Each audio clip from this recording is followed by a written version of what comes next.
आज के वीडियो का टॉपिक है आरटीएम नागपुर यूनिवर्सिटी के तहत BSc first year semester 2 physics paper 2 सभी 4 यूनिट्स के ऊपर शॉर्ट क्वेश्चंस देखेंगे। फर्स्ट यूनिट है यूनिट 1 ग्रेविटेशन। फर्स्ट क्वेश्चन है state Kepler second law of planetary motion. 1 mark के लिए क्वेश्चन पूछा गया है। तो हम इसको इस तरह से समझेंगे कि a radius vector joining the sun and planet swepts out equal area in equal interval of time और areal velocity of planet is constant, यानी कि dA by dt is equal to constant. यही केपलर का second law है। तो Kepler का second law क्या बताता है कि सपोज मान लो कि एक प्लैनेट है जो कि सन के सराउंडिंग में रिवॉल्व कर रहा है, तो इस प्लैनेट से एक सीधी लाइन सन को ज्वाइन करेंगे। तो ये जो लाइन होगी ये जितना भी एरिया कवर करेगी जब भी ये प्लैनेट घूमेगा तो वो एरिया जितने टाइम में कवर करेगा तो वो रेशियो कांस्टेंट होगा, यानी कि डीए बाई डीटी, यानी कि area travel per unit time is equal to constant. यही केपलर का सेकंड लॉ है। नेक्स्ट क्वेश्चन है the distance of two planets from sun is 10⁻13 metre and 10⁻12 metre respectively, find the ratio of their time period. इसको इस तरह से समझेंगे कि एक यहां आप देख पा सकते हो कि सन के सराउंडिंग में जितने भी प्लैनेट्स घूम रहे हैं, तो ये हमारे सोलर सिस्टम है। तो एक प्लैनेट्स है, ठीक है, 2 प्लैनेट्स है जो कि सन से इतनी दूरी पर है 10⁻13 और 10⁻12 मीटर। तो इनका टाइम पीरियड क्या होगा? तो टाइम पीरियड का जो केपलर का एक थर्ड लॉ है कि क्या बताता है कि square of the time period of revolution of any planet is directly proportional to the cube root of semi major axis. Semi major axis का मतलब कि उस प्लैनेट से सन तक का डिस्टेंस, मैक्सिमम डिस्टेंस, उसे हम सेमी मेजर एक्सिस कहते हैं, ठीक है। तो इसको गिवन लिख लेंगे। सबसे पहले डिस्टेंस जो भी दिया गया प्लैनेट 1 का 10⁻13 मीटर, प्लैनेट 2 का डिस्टेंस है 10⁻12 मीटर। अब हमें निकालना है ratio of the time period, यानी कि T1 डिवाइडेड बाई T2 कितना होगा। तो हम यहाँ पर टाइम पीरियड ऑफ रिवॉल्यूशन का फार्मूला यूज करेंगे, T square directly proportional to the R cube. फिर T1 के लिए क्या होगा? T1 square is equal to R1 cube. T2 के लिए सेकंड प्लैनेट के लिए क्या होगा? T2 square is equal to R2 cube, ठीक है। तो हमें क्या निकालना है? T1 T2 निकालना है। तो T1 T2 कैसे निकालेगा? R1 cube divided by R2 cube को अंडर रूट कर देंगे, ठीक है, और यहाँ पर वैल्यू पुट कर देंगे। वैल्यू पुट करने के बाद में हम इसको सॉल्व कर देंगे तो हमें क्या मिलेगा? फाइनल आंसर √10⁻3, यानी कि √1000 ये रेशियो मिलेगा। नेक्स्ट क्वेश्चन है why is gravitational force called a central force. 1 mark के लिए क्वेश्चन पूछा गया है, तो इसको हम इस तरह से समझते हैं जो भी ग्रेविटेशनल फोर्स है तो वो सभी पार्टिकल्स के बीच में होगा, ठीक है। सपोज हम 2 पार्टिकल का एग्जांपल लेते हैं, तो 2 पार्टिकल के बीच में जो भी फोर्स ऑफ अट्रैक्शन होगा ड्यू टू मासेस, तो ये ग्रेविटेशनल फोर्स है। और ये जो ग्रेविटेशनल फोर्स है तो ये inversely proportional to square of the distance है। और ये जो फोर्स है तो ये हर एक ऑब्जेक्ट के सेंटर की तरफ होगा, सेंटर को डिरेक्ट करेगा, ठीक है, इसलिए हम इसको सेंट्रल फोर्स कहते हैं। नेक्स्ट क्वेश्चन है state Newton's law of gravitational, right value of gravitational constant. 2 बार पूछा गया है 1 मार्क के लिए क्वेश्चन। तो न्यूटन्स लॉ ऑफ ग्रेविटेशन क्या बताता है? ये हमें बताता है कि every particle of the universe attract every other particle with a force which is directly proportional to product of masses and inversely proportional to square of the distance between them, ठीक है। इसी को हम क्या कहते हैं? Gravitation, law of gravitation. और जो वैल्यू है ग्रेविटेशनल कांस्टेंट की, कैपिटल जी की, ठीक है, ये कितने 6.67 into 10⁻11 newton metre square per kilogram square, ठीक है। नेक्स्ट क्वेश्चन है define gravitational constant capital G. इसकी वैल्यू, इसको डिफाइन करना है। तो हमारे पास में ऑलरेडी फार्मूला है। तो अगर हम m1 m2 की वैल्यू 1 पुट करते हैं और डिस्टेंस की वैल्यू भी 1 पुट करते हैं तो क्या मिलेगा हमें? इसको सॉल्व करेंगे तो force is equal to capital G, ठीक है। तो हम इसको इस तरह से लिख सकते हैं कि the gravitational constant is equal to the force of attraction between 2 particles each of having unit mass and separated by unit distance is called the gravitational constant, ठीक है। Next question is define gravitational field at a point 1 mark के लिए question पूछा गया है। तो gravitational field का मतलब क्या होता है? ग्रेविटेशनल फील्ड मतलब सपोज मान लो एक ऑब्जेक्ट है। अब इस ऑब्जेक्ट की ग्रेविटेशनल फील्ड का मतलब क्या होगा? अगर इस ऑब्जेक्ट के सराउंडिंग में हम किसी दूसरे पार्टिकल को लाते हैं और उस पार्टिकल के ऊपर में कोई इफेक्ट होगा उसका इस बड़े मास की वजह से, सो वैसे एरिया को हम क्या कहेंगे? ग्रेविटेशनल फील्ड कहेंगे, ठीक है। अगर उसके सराउंडिंग एरिया में किसी पार्टिकल फोर्स एक्सपीरियंस करता है तो, ठीक है। नेक्स्ट क्वेश्चन है calculate the gravitational potential of a spherical shell at a distance 1 metre from the earth. Mass दिया गया है अर्थ का 6 × 10⁻24 किलोग्राम। ये वाली शेल है, ठीक है। अब स्फीरिकल शेल है तो शेल की वजह से पॉइंट पी पर हमें पोटेंशियल निकालना है, ग्रेविटेशनल पोटेंशियल निकालना है। तो ये ग्रेविटेशनल पोटेंशियल का फॉर्मूला है minus capital G capital M divided by x. ठीक है, तो सबसे पहले डिस्टेंस लिख लेंगे, 1 मीटर का है। मास लिख लेंगे, अर्थ का कितना है 6 × 10⁻24 किलोग्राम। ग्रेविटेशनल कांस्टेंट की वैल्यू लिख लेंगे। अब ग्रेविटेशनल पोटेंशियल निकालना है हमें 1 मीटर पर। तो हमारे पास में ग्रेविटेशनल पोटेंशियल का फॉर्मूला है V = minus capital G capital M divided by R. इसमें वैल्यूज पुट कर देंगे और इसको सॉल्व करेंगे तो हमें फाइनल आंसर मिलेगा V = minus 40.02 × 10⁻14 joule per kilogram. तो ये हमारा फाइनल आंसर होगा। नेक्स्ट क्वेश्चन है, calculate the force of gravitation between two bodies of masses 1 kilogram each and distance of separation from their center is 1 meter। Capital G यानी कि gravitation constant की value दी गई है यहाँ पर। तो अब हम इसे इस तरह से समझेंगे कि हमें क्या, ये दो बॉडी दी है, हर एक का मास 1 किलोग्राम है और सेपरेशन 1 मीटर का है, तो फोर्स कितना होगा ग्रेविटेशन फोर्स। तो सबसे पहले गिवन में डेटा लिख लेंगे। डिस्टेंस दिया है 1 मीटर, मास हर एक बॉडी का 1 किलोग्राम है, ग्रेविटेशनल कांस्टेंट की वैल्यू दी गई है। अब हमें क्या निकालना है, फोर्स निकालना है, ग्रेविटेशनल फोर्स। तो ग्रेविटेशनल फोर्स का फार्मूला क्या है, F = capital G m1 m2 divided by r²। ठीक है, तो ये वैल्यू पुट कर देंगे और इसे सॉल्व कर देंगे तो हमें फोर्स कितना मिलेगा 6.67 × 10⁻⁻11 न्यूटन, इतना फोर्स होगा। नेक्स्ट क्वेश्चन है, calculate the distance of separation between two cars if gravitational attraction of two cars is 3.2 × 10⁻⁻6 newton and masses of the each car 100 kilogram and 1200 kilogram respectively. 1 mark के question पूछा गया है, तो ये previous example जैसा है लेकिन यहाँ पर फोर्स दिया गया है। ठीक है, हमें डिस्टेंस निकालना है यानी कि सेपरेशन निकालना है दो कार्स का। तो गिवन में लिख लेंगे ग्रेविटेशनल फोर्स जितना है 3.2 × 10⁻⁻6 न्यूटन और मास लिख लेंगे। कार 1 का मास है 1000 किलोग्राम, कार 2 का है 1200 किलोग्राम, ग्रेविटेशनल कांस्टेंट दी गया है। तो अभी यहाँ भी डिस्टेंस निकालना है। तो ग्रेविटेशनल फोर्स का फार्मूला यूज करेंगे F = capital G capital m1 m2 r²। ठीक है, तो ये निकालना है। तो क्या होगा, ये लेफ्ट साइड जाएगा और ये फोर्स जो है वो डिनोमिनेटर में आएगा। ठीक है, r² है इसलिए ये अंडर रूट में आएगा। अब इसमें वैल्यूज पुट कर देंगे जो भी गिवन डेटा है वो, और इसे सॉल्व कर देंगे। तो इसे सॉल्व करने के बाद में हमें मिलेगी r की वैल्यू यानी कि डिस्टेंस कितना होगा 5 मीटर, यानी कि 5 मीटर दूरी पर वो कार्स होंगे। नेक्स्ट क्वेश्चन है, why acceleration due to gravity is maximum at the poles and minimum at the equator। 1 mark के लिए क्वेश्चन पूछा गया है। तो acceleration due to gravity का ये स्मॉल जी से डिनोट करते हैं, तो इसका फॉर्मूला है capital G capital M divided by r²। अब ये जो वैल्यू होगी एक्सेलरेशन ड्यू टू ग्रेविटी की, तो किसके ऊपर डिपेंड होगी, एक तो मास के ऊपर। ठीक है, अगर सपोज मान लो मास कांस्टेंट है तो फिर किसके ऊपर डिपेंड रहेगी, रेडियस, यानी कि आप कितनी सेंटर से कितनी दूरी पर हो उस पर डिपेंड रहेगी। ठीक है, तो जितना ज्यादा डिस्टेंस हम दूर होंगे सेंटर से, जितना ज्यादा दूर होंगे सेंटर से, तो ठीक है ये ज्यादा होगी तो ग्रेविटी कितनी होगी, कम होगी। ठीक है, तो आप यहाँ पे देख पा सकते हो कि ये हमारी अर्थ है और अर्थ स्फीरिकल नहीं है, ये थोड़ी सी ऑब्लेट जैसी है, अंडे जैसी है। ठीक है, तो अंडे जैसे इसलिए क्या होगा कि ये जो इक्वेटर है, इक्वेटर का डायमीटर ज्यादा है। ठीक है, और पोल का डायमीटर कम है। ठीक है, तो ये वाली वैल्यू कम होगी, फिर पोल के लिए ये वाली वैल्यू कम होगी, रेडियस की वैल्यू, तो ग्रेविटेशनल फील्ड कितनी होगी, ज्यादा होगी। इक्वेटर के लिए रेडियस की वैल्यू ज्यादा होगी तो ग्रेविटेशनल फील्ड या ग्रेविटी कितनी होगी, कम होगी। ठीक है, तो यही एक इसका रीजन है। नेक्स्ट क्वेश्चन है, define gravitational self energy of a body. 2 mark के लिए 1 बार क्वेश्चन पूछा गया है। तो ग्रेविटेशनल सेल्फ एनर्जी का मतलब क्या है, किसी भी बॉडी को बनने के लिए, ठीक है, किसी भी बॉडी को बनने के लिए अब छोटे छोटे मासेस इकट्ठा होंगे एक जगह पर। ठीक है, तो हर एक मास, कोई भी बॉडी बनाने के लिए जितने भी पार्टिकल्स या मास चाहिए होगा तो वो हम कहीं दूर से यानी कि इंफिनिटी से, जहां पर हमें मास बनाना है या कोई ऑब्जेक्ट बन रहा है वहां तक लाने के लिए जो भी वर्क डन होगा तो वो पूरा का पूरा वर्क डन पोटेंशियल एनर्जी के फॉर्म में स्टोर होगा। ठीक है, तो उसी पोटेंशियल एनर्जी को हम ग्रेविटेशनल सेल्फ एनर्जी कहते हैं। नेक्स्ट क्वेश्चन है, state Gauss theorem of gravitation. 2 बार 1 मार्क के लिए क्वेश्चन पूछा गया है। तो इसको हम इस तरह से समझेंगे, गॉस थ्योरम क्या बताता है कि देखो ये एक अर्थ है, अर्थ की भी ग्रेविटेशनल फील्ड है। तो अर्थ के हाइट h पर एक ऑब्जेक्ट रखा हुआ है। ठीक है, सरफेस रखा हुआ है, जिसका ऑब्जेक्ट है जिसका सरफेस एरिया है समथिंग।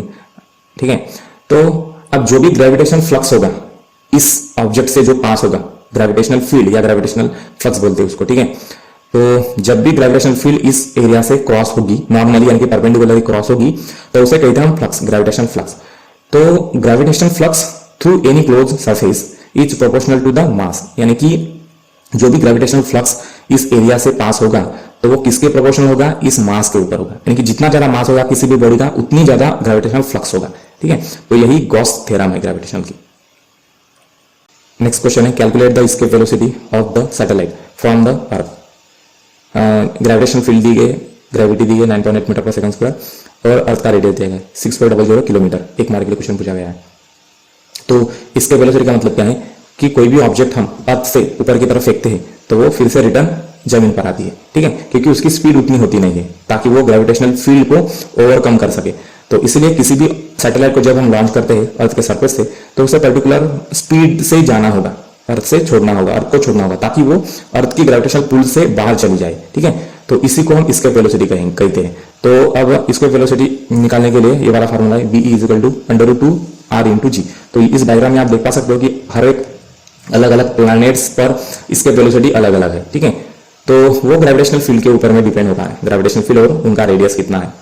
तो सबसे पहले गिवन डेटा लिख लेंगे, रेडियस दिया गया अर्थ का 6400 × 10³ मीटर। अब एक्सेलरेशन ड्यू टू ग्रेविटी की वैल्यू है 9.8 मीटर पर सेकंड स्क्वायर। इसके वेलोसिटी निकालना है तो इसके वेलोसिटी का फार्मूला लिख लेंगे हम v = √2r/g। यहाँ पर वैल्यूज पुट कर देंगे, g की वैल्यू, r की वैल्यू पुट कर देंगे और इसे सॉल्व कर देंगे हम तो हमें मिलेगा इसके वेलोसिटी 11.2 किलोमीटर पर सेकंड। यानी कि कोई किसी भी ऑब्जेक्ट को या रॉकेट को अर्थ से स्पेस में जाना है तो उसकी स्पीड 11.2 किलोमीटर पर सेकंड, यानी कि एक सेकंड में 11 किलोमीटर इतने स्पीड से रॉकेट को जाना चाहिए, तभी वो अर्थ के ग्रेविटेशनल पुल से बाहर स्पेस में चला। नेक्स्ट यूनिट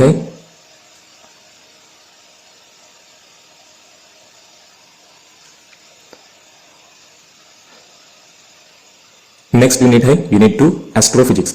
फर्स्ट क्वेश्चन है, give any 2 characteristics of star. एक मार्क के लिए क्वेश्चन पूछा गया, स्टार की कैरेक्टरिस्टिक्स क्या है, यानी कि स्टार्स की प्रॉपर्टीज क्या है।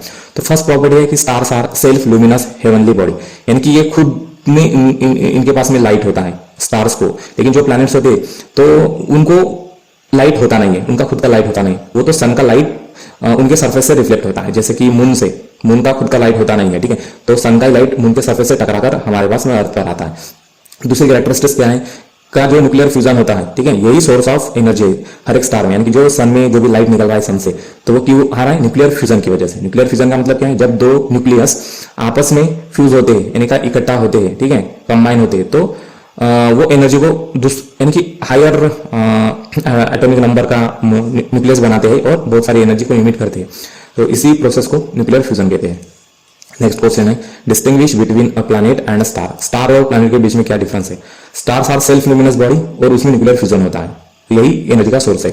लेकिन प्लैनेट्स में सेल्फ लुमिनस होते हैं, यानी कि उनका खुद का लाइट होता नहीं है, ठीक है। और दूसरा क्या होता है, लाइट कैसे आता है, रिफ्लेक्शन से आता है, यानी कि जो भी सन का लाइट आता है तो प्लैनेट्स के सरफेस से टकराकर रिफ्लेक्ट होकर आता है, ठीक है। नेक्स्ट क्वेश्चन है, what is mean by constellations. Constellations का मतलब क्या है, ये आप देख पा रहे होंगे, तो ये उर्सा मेजर कॉन्स्टिलेशन है, ये ओरियन में कॉन्स्टिलेशन है, और ये वाला कॉन्स्टिलेशन का झुंड है, ये तो पूरा ग्रुप है कॉन्स्टिलेशन का, ठीक है। तो कॉन्स्टिलेशन का मतलब क्या होता है कि it is a group of stars, ठीक है। ये तो स्टारों का झुंड होता है जो कि एक पैटर्न बनाता है, रिकॉग्नाइजेबल, यानी कि एक पैटर्न बनाता है या कोई ज्योमेट्री बनाता है, ठीक है। तो ये बियर जैसा ज्योमेट्री दिख रही है, इसलिए इसको Ursa bear Ursa Major constellation कहा जाता है, ठीक है। नेक्स्ट क्वेश्चन है, what is stellar spectrum. Stellar spectrum क्या है। अब स्टेलर स्पेक्ट्रम का मतलब होता है कि जो भी सन से लाइट आ रही है, ठीक है, अब उसे हम स्पेक्ट्रोग्राफ में देखेंगे, ये वाला इस डायग्राम में देखो, सन से अगर लाइट आ रही है, अगर हम उसको स्पेक्ट्रोग्राफ में देखेंगे तो हमें स्पेक्ट्रोग्राफ में एक ऐसे कलरफुल बैकग्राउंड दिखेगा और उस पर ऐसे काले पट्टियां दिखेंगे, काले लाइंस दिखेंगे, ठीक है। इसी को हम क्या कहते हैं, स्टेलर स्पेक्ट्रम कहते हैं।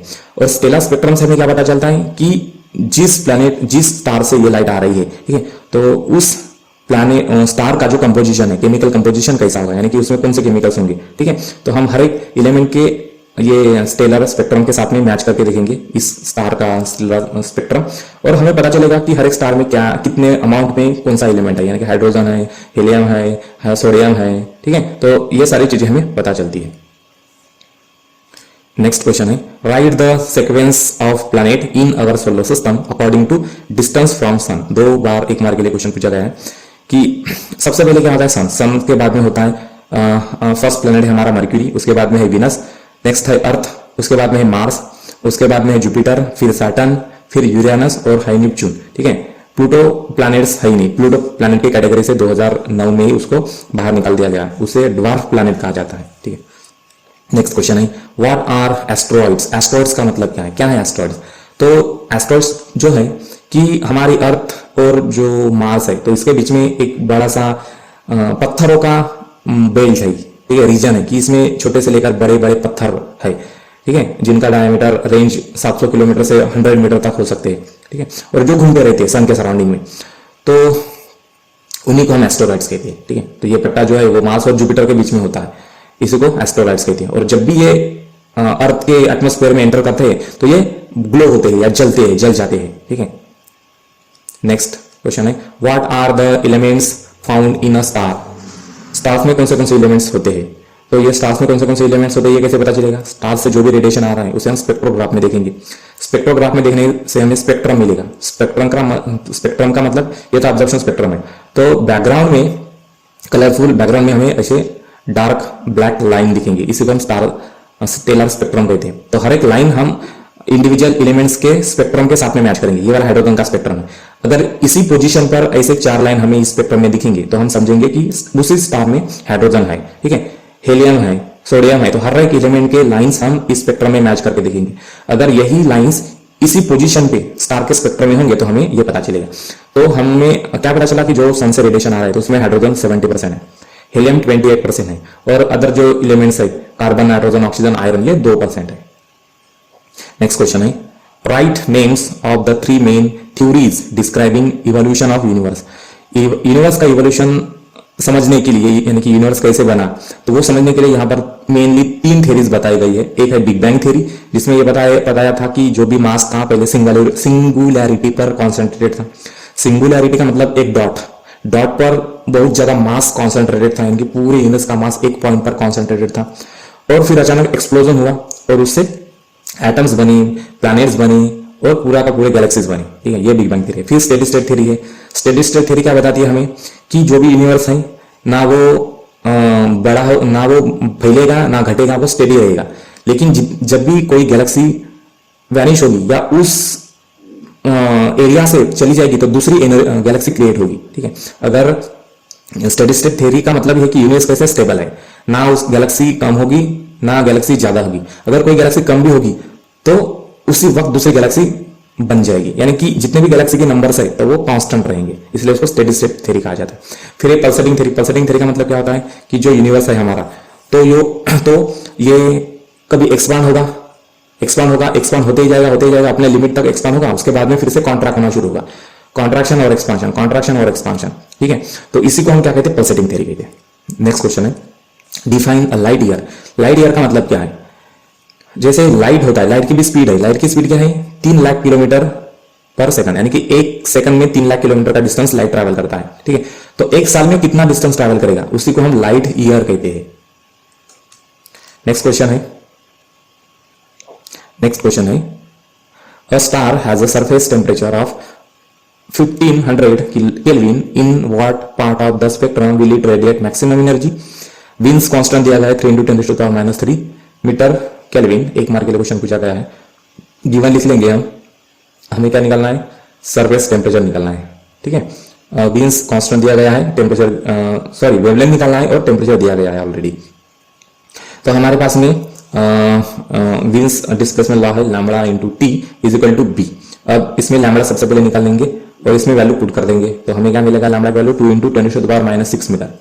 तो 2 × 10⁻⁻6 मीटर ये जो है, तो ये स्पेक्ट्रम में कहाँ आती है? ये रेंज इलेक्ट्रोमैग्नेटिक स्पेक्ट्रम के ये इंफ्रारेड रीजन में आती है। सबसे पहले होता है आपका रेडियो वेव्स। ठीक है, रेडियो वेव्स होता है, फिर होता है माइक्रोवेव्स होता है। ठीक, उसके बाद में ये इंफ्रारेड रीजन आता है, तो उसी इंफ्रारेड रीजन में ये वाला स्पेक्ट्रम आएगा। नेक्स्ट क्वेश्चन है डिफाइन सोलर कांस्टेंट। 1 मार्क के लिए क्वेश्चन पूछा गया। सोलर कांस्टेंट का मतलब क्या है? तो सोलर कांस्टेंट का मतलब है कि सपोज मान लो कि ये अर्थ है और ये सन है। ठीक है, तो 1 सेकंड में पर यूनिट एरिया में, यानी कि इतना हम एरिया ले लेते हैं, ठीक है, पर यूनिट एरिया यानी कि एक एरिया में 1 सेकंड में कितनी एनर्जी अर्थ रिसीव करेगी, उसी को क्या कहेंगे? हम सोलर कांस्टेंट कहेंगे। ठीक है, नेक्स्ट क्वेश्चन है calculate luminosity of sun if sun earth distance is 1.496 × 10⁻11 metre. Solar constant की वैल्यू दी गई है और हमें लुमिनोसिटी बताना है। लुमिनोसिटी का मतलब कितना तेज है उसमें, ठीक है, कितना लुमिनस है, लुमिनस का मतलब कितना ग्लो है, तो वो निकालना है हमें, सन का ग्लो निकालना है। तो सबसे पहले गिवन डेटा लिख लेंगे। सोलर कांस्टेंट दिया गया है और सन और अर्थ की दूरी दी गई है 1.496 पावर 11 मीटर। अब लुमिनोसिटी हमने कैपिटल एल से डिनोट किया। अब लुमिनोसिटी का फार्मूला यूज करेंगे हम, capital L equal to 4 pi R square into s. इसमें वैल्यूज पुट कर देंगे और इसको सॉल्व कर देंगे तो हमें फाइनल आंसर मिलेगा L is equal to 26 into 10⁻15 watt, ठीक है। तो यह है लुमिनोसिटी। नेक्स्ट क्वेश्चन है,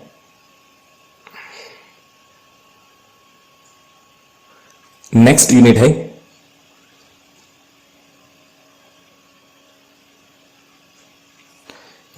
है यूनिट 3 मैग्नेटिज्म। अब मैग्नेटिज्म के ऊपर में नेक्स्ट यूनिट है यूनिट 3 मैग्नेटिज्म। मैग्नेटिज्म का फर्स्ट क्वेश्चन है, give the relation between Tesla and Gauss. Tesla और गॉस के बीच में रिलेशन क्या है? तो वन टेस्ला क्या है? एक यूनिट है मैग्नेटिक फील्ड, ठीक है, मैग्नेटिक फील्ड मेजर करने का एक यूनिट है। तो एक टेस्ला का मतलब क्या होगा? 10⁴ गॉस, ठीक है। अर्थ को भी मैग्नेटिक फील्ड है उस खुद की, तो ये वाली मैग्नेटिक फील्ड है हमारे अर्थ की, तो वन टेस्ला का मतलब 10⁴ गॉस, ठीक है। तो टेस्ला बड़ा यूनिट है, इसलिए हम मैक्सिमम जो मैग्नेटिक फील्ड होती है तो गॉस में मेजर करते हैं। नेक्स्ट क्वेश्चन है, डिफाइन मैग्नेटिक डाइपोल मोमेंट। 2 बार 1 मार्क के लिए क्वेश्चन पूछा गया है। तो डाइपोल मोमेंट का मतलब क्या है? कि डाइपोल मोमेंट का मतलब क्या होता है कि पोल स्ट्रेंथ होगी और मैग्नेटिक लेंथ, यानी कि एक पोल मैग्नेट है, मैग्नेट को 2 पोल्स होते हैं, साउथ पोल और नॉर्थ पोल। तो अब साउथ पोल और नॉर्थ पोल दोनों की पावर, दोनों का स्ट्रेंथ एक ही रहेगा, ठीक है, अपोजिट रहेगा लेकिन सेम रहेगा। तो नॉर्थ पोल से मैग्नेटिक लाइन ऑफ फोर्सेस निकलते हैं और साउथ पोल में जाके एंड होते हैं, ठीक है। तो इसकी लेंथ कितनी होगी? लेंथ जो होगी डिस्टेंस, साउथ पोल और नॉर्थ पोल का बीच का डिस्टेंस कितना है? डी, ये है मैग्नेटिक लेंथ। और पोल स्ट्रेंथ कितना है? Small m. तो मैग्नेटिक डाइपोल मोमेंट का मतलब स्मॉल एम इंटू डी, ठीक है। और ये मैग्नेटिक मोमेंट जो होगा ये साउथ से नॉर्थ की तरफ इसकी डायरेक्शन होगी, साउथ से नॉर्थ की तरफ। नेक्स्ट क्वेश्चन है, calculate the pole strength of the magnet having magnetic dipole moment 16 ampere metre square and magnetic length होगी 0.4 मीटर, ठीक है। तो अब हमें मैग्नेटिक पोल स्ट्रेंथ निकालना है। तो ये सबसे पहले हम एग्जांपल देते हैं कि एक मैग्नेट है, मैग्नेट को 2 पोल्स होंगे, साउथ पोल नॉर्थ पोल, और इस मैग्नेट की लेंथ भी यहाँ पर दी गई है। तो इसका मैग्नेटिक पोल स्ट्रेंथ कितना होगा, ठीक है। तो सबसे पहले गिवन में डेटा लिख लेंगे, मैग्नेटिक लेंथ दी गई है 0.4 मीटर, जिसे 2L से डिनोट करते हैं जनरली हम, ठीक है। मैग्नेटिक डाइपोल मोमेंट एम दिया गया है स्मॉल एम, और पोल स्ट्रेंथ निकालना है। तो फार्मलाइज करेंगे मैग्नेटिक डाइपोल मोमेंट का, वो है small m equal to capital M into 2 times l, ठीक है। तो अब हमें ये मैग्नेटिक पोल स्ट्रेंथ निकालना है। तो क्या फार्मूला रहेगा? Capital M is equal to small M divided by 2 times L. तो इसको सॉल्व कर देंगे तो हमें मैग्नेटिक पोल स्ट्रेंथ मिलेगा 40 एम्पियर पर मीटर, ठीक है। नेक्स्ट क्वेश्चन है, draw magnetic line of forces in a bar magnet. 1 mark के लिए क्वेश्चन पूछा गया है, सिर्फ आपको लाइन ऑफ फोर्सेस निकालना है। तो लाइन ऑफ फोर्सेस कैसे निकालोगे? एक मैग्नेट निकालो, नॉर्थ पोल दो, साउथ पोल दो, ठीक है। और ये जो लाइन ऑफ फोर्सेस होंगे ये नॉर्थ पोल से लेकर साउथ पोल में जाएंगे, नॉर्थ टू साउथ, ठीक है। तो ऐसे डायग्राम आपको निकालना है। नेक्स्ट क्वेश्चन है, give any 2 examples of paramagnetic material. 1 mark के लिए क्वेश्चन पूछा गया है। तो पैरामैग्नेटिक मटेरियल का मतलब क्या होता है कि जैसे कि कोई भी एक मटेरियल है, अगर उसको मैग्नेटिक फील्ड में रखते हैं तो वो मैग्नेटिक फील्ड के डायरेक्शन में अलाइन होगा, यानी कि मैग्नेटिक फील्ड के डायरेक्शन में सीधा होगा, ठीक है। तो ऐसे मटेरियल को मैग्नेटिक मटेरियल्स कहते हैं। तो इसके एग्जांपल्स है जैसे कि एल्यूमिनियम है, प्लैटिनम है, लिथियम है और ऑक्सीजन है, ये सारे एग्जांपल्स हैं। इस पीरियोडिक टेबल में आप पैरामैग्नेटिक मटेरियल कौन से तो इसमें पूरी की पूरी लिस्ट दी गई है। तो जितने भी ये येलो कलर्स में आपको दिख रही है तो ये सभी पैरामैग्नेटिक मटेरियल है।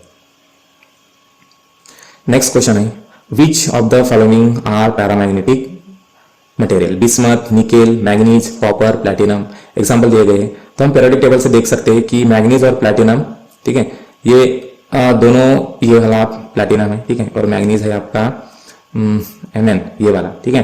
तो ये 2 इस लिस्ट में से जो भी दिया गया है हमारे इसमें से ये पैरामैग्नेटिक मटेरियल है और बाकी के फिर कोई अलग होंगे। नेक्स्ट क्वेश्चन है, what is diamagnetic substances? Give its example. Diamagnetic substances क्या है? तो डायमैग्नेटिक सब्सटेंस ऐसे सब्सटेंसेस है कि अगर हम मैग्नेटिक फील्ड में रखते हैं तो वो मैग्नेटिक फील्ड से दूर जाते हैं, रिपेल करते हैं मैग्नेटिक फील्ड को, ठीक है। यानी कि अगर मैग्नेट हम नजदीक लेके जाएंगे, ये ग्रेप है यानी कि अंगूर है, और अंगूर के नजदीक लेके जा रहे हैं तो वो अंगूर क्या हो रहा है? उससे दूर जा रहा है, यानी कि अंगूर भी डायमैग्नेटिक प्रॉपर्टी शो करता है, ठीक है। तो डायमैग्नेटिक मटेरियल का अब इसको डिफाइन ऐसे कर सकते हैं कि substances which are repelled by magnet when place in magnetic field, ठीक है। और वो कैसे जाते हैं, स्ट्रॉन्गर मैग्नेटिक फील्ड से वीकर मैग्नेटिक की तरफ। तो एग्जांपल्स है जैसे वाटर है, ठीक है, अल्कोहल है, गोल्ड है, मर्क्यूरी, जिंक, ये सारे एग्जांपल्स है। नेक्स्ट क्वेश्चन है व्हाट इज मेजनर इफेक्ट। मेजनर इफेक्ट का मतलब क्या है, एक मार्क के लिए क्वेश्चन पूछा गया है। तो मेजनर इफेक्ट का मतलब ये है कि जैसे ही मान लो कि एक नॉर्मल कंडक्टर है और उसको हम मैग्नेटिक फील्ड में रखते हैं, तो जो भी मैग्नेटिक लाइन ऑफ फोर्सेस होंगे तो इस मटेरियल में से नॉर्मल कंडक्टर में से पास हो जाएंगे। लेकिन जैसे ही हम इसका टेम्परेचर कम करेंगे तो ये अपने आप सुपर कंडक्टर बन जाएगा। जैसे सुपर कंडक्टर बनेगा तो ये जो मैग्नेटिक लाइन ऑफ फोर्सेस है या मैग्नेटिक फील्ड है तो ये रिपेल होंगी। ये देखो इसके अंदर से नहीं जा रही है, ये तो बाहर से जा रही है, घूम के ऐसे जा रही है, ठीक है। तो इसी को मेजनर इफेक्ट कहते हैं। ये सुपर कंडक्टर है, जैसे सुपर कंडक्टर के ऊपर में मैग्नेट को छोड़ देते हैं तो ये मैग्नेट रिपेल हो रहा है, ठीक है। तो इसी को हम मेजनर इफेक्ट कहते हैं। तो इसको हम इस तरह से लिख सकते हैं the expulsion of magnetic flux from the interior of the material during the transition from normal to super conducting state is called Meissner effect, ठीक है। यानी कि जब भी नॉर्मल मटेरियल होता है तो उसमें मैग्नेटिक फील्ड पास करती है, उसके आर पार जाती है, लेकिन जैसे ही सुपर कंडक्टर बनता है वो टेम्परेचर कम करेंगे तो वो सुपर कंडक्टर बन जाएगा। तो जैसे सुपर कंडक्टर बनता है तो मैग्नेटिक जो भी लाइन्स होते हैं तो वो बाहर से जाती है, यानी कि रिपेल करती है। नेक्स्ट क्वेश्चन है डिफाइन मैग्नेटिक परमियाबिलिटी। अब मैग्नेटिक परमियाबिलिटी का मतलब क्या है कि मैग्नेटिक परमियाबिलिटी का मतलब है कि जैसे जो भी मैग्नेट होगा, जो भी मटेरियल होगा, तो मैग्नेटिक फील्ड कंडक्ट करने की कितनी उसकी कैपेसिटी है, कितनी एबिलिटी है, ठीक है, उसी को हम मैग्नेटिक परमियाबिलिटी कहते हैं। अब यहाँ पर मैग्नेटिक परमियाबिलिटी दी गई है और यहाँ पर रिलेटिव मैग्नेटिक परमियाबिलिटी दी गई। तो आप देख सकते हो कि आयरन की जो मैग्नेटिक रिलेटिव परमियाबिलिटी है तो वो सबसे ज्यादा है। इसका मतलब क्या है कि आयरन ऐसा मटेरियल है कि जो जल्दी मैग्नेटाइज हो सकता है, ठीक है, यानी मैग्नेटिक फील्ड को वो पकड़ के रखता है। तो हम इसलिए ऐसे मटेरियल्स यूज करते हैं कि जिनकी मैग्नेटिक परमियाबिलिटी ज्यादा होगी, तो उसे हम ट्रांसफार्मर में यूज करते हैं, इंडक्टर कॉइल में यूज करते हैं, क्योंकि वो मैग्नेटिक फील्ड को पकड़ के रखते हैं। और इंडक्टर का काम क्या है, मैग्नेटिक फील्ड को स्टोर करना, ठीक है। नेक्स्ट क्वेश्चन है define relative permeability and state its SI unit. Relative permeability का मतलब क्या है, ठीक है, it is a ratio of absolute permeability of magnetic material to the absolute permeability of air और वैक्यूम, ठीक है। एक रेशियो है जिसे म्यू आर से डिनोट किया। म्यू आर का मतलब रिलेटिव परमियाबिलिटी, म्यू का मतलब magnetic permeability in the medium divided by magnetic permeability in the air, ठीक है। तो एयर की जितनी मैग्नेटिक परमियाबिलिटी होगी तो उसके कंपेयर में किसी भी मटेरियल की परमियाबिलिटी कितनी होगी, जैसे कि देखो एयर की परमियाबिलिटी इतनी है, ठीक है। तो इससे कंपेयर में जैसे सपोज मान लो एयर की कंपेरेटिव 1 है तो सुपर कंडक्टर की 0 होती है, वो मैग्नेटिक फील्ड को पकड़ के रखती नहीं, इसलिए तो रिपेल होते हैं मैग्नेट सुपर कंडक्टर से, ठीक है। और जो आयरन है उससे देखो तो ये लगभग 2 लाख टाइम्स ज्यादा है एयर से, ठीक है। नेक्स्ट क्वेश्चन है if the relative permeability of medium is 105 what is the magnetic susceptibility, ठीक है। मैग्नेटिक ससेप्टिबिलिटी क्या होगी वो अभी हमें निकालना है। मैग्नेटिक ससेप्टिबिलिटी का मतलब कि कोई भी मटेरियल जो होगा, ठीक है, कितनी जल्दी मैग्नेटाइज हो सकता है, तो ये ससेप्टिबिलिटी से हमें पता चलता है। गिवन दिया गया है डेटा, रिलेटिव परमियाबिलिटी दिया गया है 105, मैग्नेटिक ससेप्टिबिलिटी हमें यहाँ पर निकालना है, ठीक है। तो हम फार्मूला यूज करेंगे रिलेटिव परमियाबिलिटी का, जो कि है mu R equal to 1 plus chi into M magnetic susceptibility. अब हमें काई एम निकालना है तो म्यू आर माइनस 1 कर देंगे, यहाँ से 105 माइनस 1 104, तो मैग्नेटिक ससेप्टिबिलिटी कितनी होगी 104। तो यहां से देख पा सकते हो कि मैग्नेटिक ससेप्टिबिलिटी जो ये ग्राफ है मैग्नेटिक ससेप्टिबिलिटी वर्सेस टेम्परेचर, ठीक है। जैसे टेम्परेचर कम होता है तो ससेप्टिबिलिटी भी बढ़ती है। ये देखो जैसे टेम्परेचर बढ़ेगा तो मैग्नेटिक ससेप्टिबिलिटी भी कम होगी, ठीक है। नेक्स्ट क्वेश्चन है the Curie temperature of iron is 1043 kelvin and Curie constant is 0.489, calculate paramagnetic volume susceptibility, ठीक है। तो क्यूरी टेम्परेचर का मतलब क्या है कि सपोज मान लो एक फेरोमैग्नेट है। अब फेरोमैग्नेट का टेम्परेचर हम बढ़ाते जाएंगे तो एक टेम्परेचर ऐसा आएगा कि ये फेरोमैग्नेटिक पैरामैग्नेटिक बन जाएगा, यानी कि अगर तो उसी टेम्परेचर को हम क्यूरी टेम्परेचर कहते हैं। इसका मतलब क्या है, सीधा सीधा एक हमारे पास में चुंबक है, ठीक है। अगर मैग्नेट को हम हीट करते हैं, मैग्नेट को हीट करेंगे और उसका टेम्परेचर नापेंगे, गिनेंगे, तो एक ऐसा टेम्परेचर आएगा कि उसमें जो आपका मैग्नेट है पूरा का पूरा डीमैग्नेटाइज हो जाएगा, यानी कि उसमें मैग्नेटिक फील्ड होगी ही नहीं। तो उसी टेम्परेचर को हम पैरामैग्नेटिक उसी टेम्परेचर को क्यूरी पॉइंट कहते हैं, क्यूरी टेम्परेचर कहते हैं, ठीक है। तो गिवन टेम्परेचर दिया गया है 1043 केल्विन, क्यूरी कांस्टेंट दिया गया है। अब ससेप्टिबिलिटी फिर से निकालना है, पैरामैग्नेटिक ससेप्टिबिलिटी निकालना है। तो अब क्यूरी कांस्टेंट का फार्मूला है C equal to T into chi की वैल्यू निकालना है C डिवाइडेड बाई T। तो X इक्वल क्या होगा, यानी कि ससेप्टिबिलिटी का 0.00085, ठीक है। नेक्स्ट क्वेश्चन है what is magnetic susceptibility. 1 mark के लिए क्वेश्चन पूछा गया है, तो इसको हम इस तरह से समझेंगे। The amount of magnetization that is generated in the magnetic material when it is expose in external magnetic field. यानी कि अगर किसी भी मटेरियल को मैग्नेटिक फील्ड में रखते हैं तो वो मटेरियल कितने जल्दी मैग्नेटाइज होता है, ठीक है। तो इसी को हम मैग्नेटिक ससेप्टिबिलिटी कहते हैं, ठीक है। फेरोमैग्नेटिक की जो मैग्नेटिक ससेप्टिबिलिटी होगी वो सबसे ज्यादा होगी। आयरन और स्टील ये फेरोमैग्नेटिक है, इसलिए जब भी आयरन को मैग्नेटिक फील्ड में रखते हैं या आयरन के ऊपर में हम दूसरे मैग्नेट को रब करते हैं या उसके ऊपर घिसते हैं तो वो जल्दी मैग्नेटाइज हो जाता है, क्योंकि इसकी मैग्नेटिक ससेप्टिबिलिटी सबसे ज्यादा है। नेक्स्ट क्वेश्चन है what is Curie temperature. Curie temperature क्या है? 2 बार क्वेश्चन पूछा गया है 1 मार्क के लिए, तो हम इसको इस तरह से लिखेंगे कि देखो एक फेरोमैग्नेट है, इसका टेम्परेचर बढ़ाते जाएंगे और एक मैक्सिमम टेम्परेचर आएगा जिस पर फेरोमैग्नेट पैरामैग्नेट में बदल जाएगा, तो इसी टेम्परेचर को हम क्यूरी टेम्परेचर कहते हैं। यहाँ पर एक लिस्ट है, जैसे कि आयरन है, आयरन अगर मैग्नेट है, मैग्नेटाइज हो गया तो उसको 1043 केल्विन, ये केल्विन है, सेल्सियस नहीं है, ठीक है। तो केल्विन टेम्परेचर इतना देंगे तो वो अपने आप ही डीमैग्नेटाइज हो जाएगा। नेक्स्ट क्वेश्चन है write any 2 applications of ferrites. Ferrites के एप्लीकेशन आपको लिखना है। सबसे पहला एप्लीकेशन है ferrites are use in thermal sensors use in refrigerator और एयर कंडीशन, ठीक है। तो एयर कंडीशन में भी यूज होता है या फिर रेफ्रिजरेटर में यूज होता है। फिर से ये ट्रांसफार्मर की जो कॉइल्स होती है, ठीक है, जो जिस पर ये जो लपेटे जाते हैं, तो ठीक है, तो इसमें भी ये फेराइट्स यूज होते हैं। उसमें उसके बाद में परमानेंट मैग्नेट्स में भी यूज होते हैं, जो भी ट्रांसफार्मर होता है उसमें भी यूज होते हैं, ठीक है।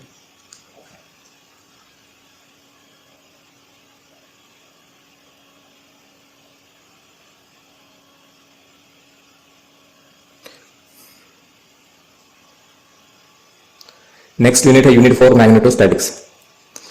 मैग्नेटोस्टैटिक्स के फर्स्ट न्यूमेरिकल है। फर्स्ट क्वेश्चन है define magnetic pole strength and write its assigned. Pole strength का मतलब क्या है? पोल स्ट्रेंथ का मतलब है कि कोई भी एक पोल होगा मैग्नेटिक फोर्स, तो दूसरे पोल पर कितना मैग्नेटिक फोर्स अप्लाई करता है, यही मैग्नेटिक पोल स्ट्रेंथ है, ठीक है। और इसका असाइनमेंट है टेस्ला या फिर गॉस। नेक्स्ट क्वेश्चन है write the formula for Bohr's magnetron. Bohr's magnetron का मतलब क्या है? एक एटम है, एटम के सेंटर में न्यूक्लियस होता है, न्यूक्लियस का चार्ज होता है पॉजिटिव और उसके सराउंडिंग में इलेक्ट्रॉन्स रिवॉल्व करते हैं, इलेक्ट्रॉन्स का चार्ज होता है नेगेटिव। तो due to the revolution of electron around the nucleus, और इलेक्ट्रॉन अपने खुद के एक्सिस पर भी घूमता है, ठीक है।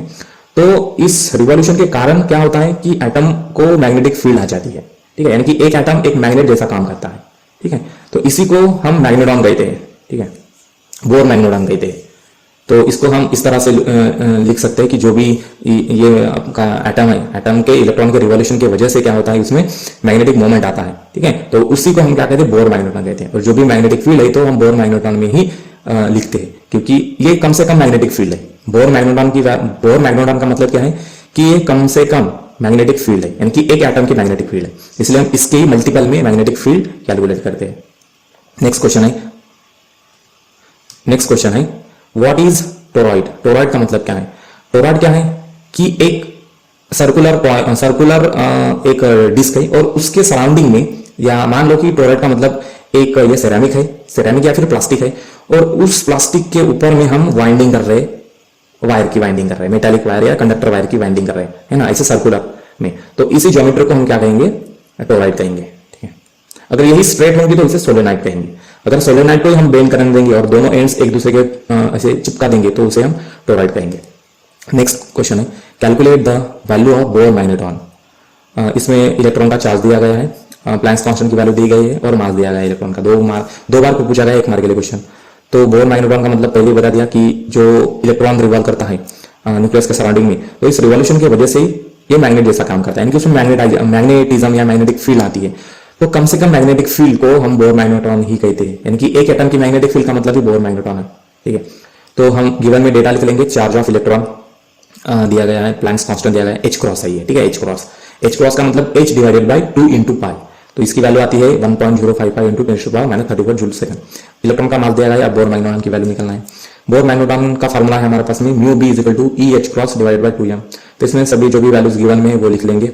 अब लिखने के बाद में इसको सॉल्व कर देंगे, यानी कि जो भी पावर्स है वो सभी न्यूमरेटर में लेके जाएंगे और इसको सॉल्व कर देंगे, तो हमें μb यानी कि बोर मैग्नेट्रॉन की वैल्यू होगी 9.27 into 10⁻⁻24 जूल पर टेस्ला। नेक्स्ट क्वेश्चन है define and write Lorentz force equation and states में meaning of symbol use in it. 2 बार क्वेश्चन पूछा गया है, तो ये एक मैग्नेटिक फील्ड है। जैसे मैग्नेटिक फील्ड में या इलेक्ट्रोमैग्नेटिक फील्ड है, जैसे मान लो इलेक्ट्रिक भी फील्ड है और मैग्नेटिक भी फील्ड है, तो जैसे किसी चार्ज पार्टिकल इलेक्ट्रोमैग्नेटिक फील्ड में रखते हैं तो वो एक सर्कुलर मोशन बनाता है, तो ये लॉरेंज फोर्स की वजह से आता है। ठीक है, तो इसका इस तरह से लिख सकते हैं, when a charge particle is moving through a region where electric and magnetic both the fields are present, then Lorentz force on the charge particle act and which is given by F is equal to Q into E का मतलब electric field plus V का मतलब velocity of the charge particle, B का मतलब magnetic field. ठीक है, तो यही लॉरेंज फोर्स है। नेक्स्ट क्वेश्चन है, a solenoid of length 2 meter has a 4 layers of 1000 turns each. What is the number of turns per unit length? ठीक है, तो एक सोलेनॉइड है, ये वाला सोलेनॉइड है। ठीक है, जैसे इसको सर्कुलर में हमने वाइंडिंग कर लिया, तो अब ये सोलेनॉइड में इसकी लेंथ दी गई है। ठीक है, और इसमें 4 लेयर्स है। एक लेयर है 1000 की लेयर है, उसके बाद में फिर से उसको इंसुलेट कर दिया और फिर से दूसरी लेयर, उसके बाद दूसरी लेयर 1000 टर्न्स बनाए, उसके बाद में उसको भी इंसुलेट कर दिया, फिर तीसरी लेयर 1000 टर्न्स की, उसके बाद में चौथी लेयर 1000 टर्न्स की। इतने सारे टर्न्स हमने कर दिया, यानी कि टोटल कितने टर्न्स है, 4000 टर्न्स है। ठीक है, तो सबसे पहले गिवन डेटा लिख लेंगे, लेंथ दी गई है जो कि है यहाँ पर 2 मीटर है। ठीक है, उसके बाद में जो टोटल नंबर ऑफ टर्न्स है कितने है, ये 4 इंटू 1000 यानी कि 4000। ठीक है, अब number of turns per unit length ये हमें निकालना है, जिसे हमने स्मॉल एन से यहाँ पर डिनोट किया है। ठीक है, तो अभी हम फार्मूला यूज करेंगे number of turns per unit length का, जो कि है small N is equal to capital N divided by length. Capital N का मतलब टोटल नंबर ऑफ टर्न्स कितनी, 4000 डिवाइडेड बाय लेंथ कितनी है, 2 मीटर यानी कि 2, तो number of turns per unit length कितनी हो गए, 2000। नेक्स्ट क्वेश्चन है, state Gauss law of magnetization. Gauss law क्या बताता है मैग्नेटाइजेशन का, देखो ये मैग्नेट है और ये इसकी मैग्नेटिक फील्ड। ठीक है, तो अब जैसे ही हम कोई एक सरफेस एरिया यानी कि एक गॉस सरफेस एरिया है, गॉस सरफेस एरिया को हम इस मैग्नेटिक फील्ड में रखेंगे तो क्या होगा, जितने मैग्नेटिक लाइन ऑफ फोर्स अंदर आ रहे हैं उतने ही मैग्नेटिक लाइन ऑफ फोर्सेस बाहर जा रही है, यानी कि जितने लाइन अंदर आ रहे हैं उतने ही बाहर जा रही है। इसलिए ये क्या है, इंटीग्रल है, यानी कि क्लोज सरफेस से जितना भी मैग्नेटिक फ्लक्स जाएगा वो कितना होगा, 0 होगा। ठीक है, लेकिन नेट मैग्नेटिक फ्लक्स, अब देखो magnetic flux in is equal to magnetic flux out, इसलिए नेट मैग्नेटिक फ्लक्स कितना होगा, इस कॉइल में से जितना भी मैग्नेटिक फ्लक्स पास होगा तो वो हमेशा 0 रहेगा। इसी को हम गॉस लॉ ऑफ मैग्नेटाइजेशन कहते हैं। नेक्स्ट क्वेश्चन है, a long wire carries a current of 5 milli ampere, find the line integral of B around the path enclosing the wire.